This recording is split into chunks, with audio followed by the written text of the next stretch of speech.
ఈనాడు ప్రతి పేదవాడికి సన్న బియ్యం ఇస్తున్నాం. మా అక్కలు చెప్పాలి, రేషన్ షాప్ దగ్గర నిలబడి సన్న బియ్యం తెచ్చుకుంటున్న మాట వాస్తవం కాదా?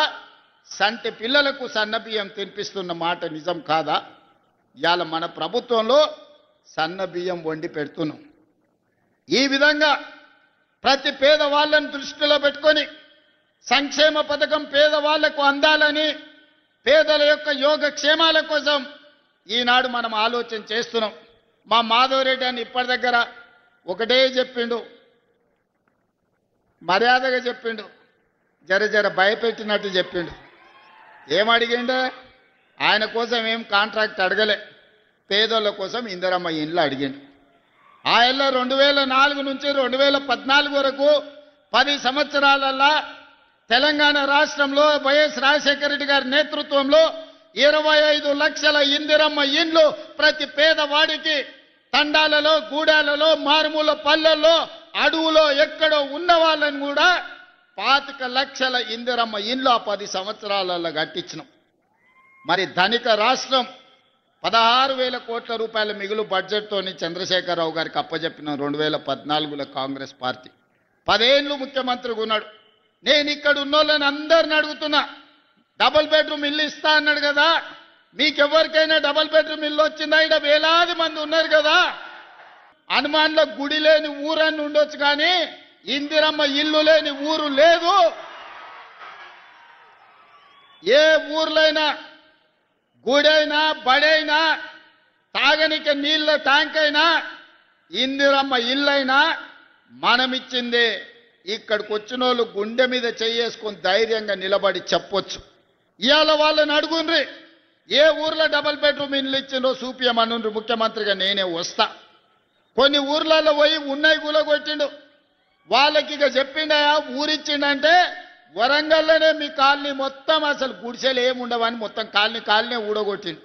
ఏమైంది? చివరికి ఇల్లు వీకి పందిరేసుకున్నట్టు బజార్ పాలైంది వాళ్ళ బతికే ఆయన నమ్ముకుంటే. మళ్ళా ఆయన మేధావి, కోడి కొయ్యాలి, కళ్ళు కొయ్యాలి, దావత్ ఇయ్యాలి అని కూడా అడిగిండు వరంగల్లో. పాపం మంచోళ్ళే, తెలుగు కల్లోలే వరంగల్లో, కానీ ఆయన మాయమాటలు పడి మోసపోయింది. కోడి వెంచి ముదిరిపోయింది. లాస్ట్కు ఎవరెత్తుకపోయారో ఆ కోడిని, కానీ ఇవాళ పేదోళ్ళ దగ్గర ఇల్లు ఇయ్యలే. అందుకే ప్రభుత్వం వచ్చిన వెంబడే పేదవాడి ఆత్మ గౌరవం పెరగాలి అని అంటే ఇందిరమ్మ ఇల్లు ఉండాలి. ఇందిరమ్మ ఇల్లు ఉండాలి అనంటే ప్రభుత్వం ఆర్థిక భారమైనా పర్వాలేదు, ఇచ్చి తీరవలసిందే అని మొదటి విడతగా ప్రతి నియోజకవర్గానికి 3,500 ఇండ్లు, దాదాపుగా 4,50,000 ఇండ్లు, 22,500 కోట్లతోని పేదలకు ఇండ్లు ఇచ్చినాం. ఇవాళ ప్రతి గ్రామంలో ఇందిరమ్మ ఇండ్ల పనులు మొదలైనవి. అందుకే ఈరోజు ధైర్యంగా ఆ సంతోషంతో మీ అందరి అభిప్రాయాన్ని సోదరుడు మాధవరెడ్డి గారు మా కనీసం ఇంకొక 3,000 ఇయ్యమంటుండు. ఎప్పుడైనా పండ్లు కాసే చెట్టుకే రాళ్ళు పడతాయి, పెడతామంటే అడుగుతారు, కొడతామంటే దూరం పోతారు. అందుకే మాధవన్న నువ్వు ఎట్లన్నా వేసి ఇంకా మళ్ళీ 3,000 ఇండ్లు రాబట్టాలని ఉపాయం వేసిండు మీ అందరి కోసం. నేను ఇంత పెద్ద ఎత్తున సభ పెడితే మాధవన్న సంతోషంతో పెట్టిండు అనుకున్నా. మాధవన్న మీటింగ్ మతలబ్తోనే పెట్టిండు, ఎట్లయినా ముఖ్యమంత్రి గారిని అందరి ముందు అడిగితే కాదనుకుంటా ఇస్తాడని. నిజంగానే నియోజకవర్గాలలో పేదోళ్ళకి ఇండ్లు ఇచ్చే నాయకులు అంటే నాకు ఇష్టం. పేద ప్రజల్ని ఆత్మ గౌరవంతో బ్రతకడానికి సహకరించే శాసనసభ్యుడు ఉంటే భుజం తట్టి ప్రోత్సహించాలనేదే మన ప్రభుత్వం యొక్క ఆలోచన. వచ్చే ఏప్రిల్ కొత్త సంవత్సరం ఫైనాన్షియల్ ఇయర్లో తప్పకుండా ఈ నర్సంపేటకు మళ్ళీ 3,000 నుంచి 3,500 ఇండ్ల మంజూరు చేసే బాధ్యత గృహ నిర్మాణ శాఖ మంత్రివర్యులు పొంగులేటి శ్రీనివాసరెడ్డి గారు తీసుకుంటున్నారు. అందుకే వేదిక మీద నుంచి వారికి ఆదేశాలు ఇస్తున్నా, వచ్చే బడ్జెట్ ఇయర్లో ఖచ్చితంగా నర్సంపేటకు 3 నుంచి 3,500 ఇండ్లు మంజూరు చేసే బాధ్యత పొంగులేటి శ్రీనివాసరెడ్డి గారికి అప్పచెప్తున్నా. వారిని పర్యవేక్షించుకుంటూ మీకు ఇండ్లు ఇచ్చే బాధ్యత నేను తీసుకుంటా అని చెప్పి ఈ సందర్భంగా నర్సంపేట మిత్రులకు నేను తెలియజేస్తున్నా. మిత్రులారా, ఇవాళ మా ప్రభుత్వం మొట్టమొదటి భారత ప్రధానమంత్రి పండిట్ జవహర్లాల్ నెహ్రూ గారిని ఆదర్శంగా తీసుకున్నాం. ఆనాడు వారు అన్నారు, ఈ దేశం విద్య లేకపోవడం, ఈ దేశం ఆకలి కేకల్లో చనిపోతుంది, నిరక్షరాస్యత వల్ల ప్రపంచంతో పోటీ పడలేకపోతున్నాం, అందుకే ఎడ్యుకేషన్ అండ్ ఇరిగేషన్ నా పాలసీ అని పండిత్ జవహర్లాల్ నెహ్రూ గారు చెప్పారు.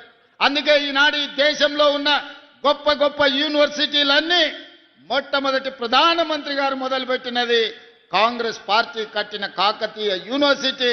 ఇవాళ వరంగల్లో దేశానికి ఎంతో మంది మేధావులను అందించిన యూనివర్సిటీ అది కాంగ్రెస్ పార్టీ మొదలుపెట్టింది. ఇవాళ ప్రాజెక్టులు పండిత్ జవహర్లాల్ నెహ్రూ గారు మొదలుపెట్టిన ప్రాజెక్టులు ఈ దేశంలో ఆ పక్కన బ్రాత్రానంగల్ కావచ్చు, ఈ పక్కన నాగార్జున సాగర్ కావచ్చు, అటు పక్కన శ్రీశైలం కావచ్చు, ఇవాళ కరీంనగర్ వరంగల్ జిల్లాలకు నీళ్లు ఇస్తున్న SRSPని కూడా పండిత్ జవహర్లాల్ నెహ్రూ గారు మొదలుపెట్టిందే. ఆ నీళ్ళే ఈనాడు పంటలు పండిస్తున్నాయి, మన కడుపు నింపుతుంది. ఇవాళ ఇంకొక అడుగు ముందుకేసినాం, కమ్యూనికేషన్ వ్యవస్థ డెవలప్ అయింది.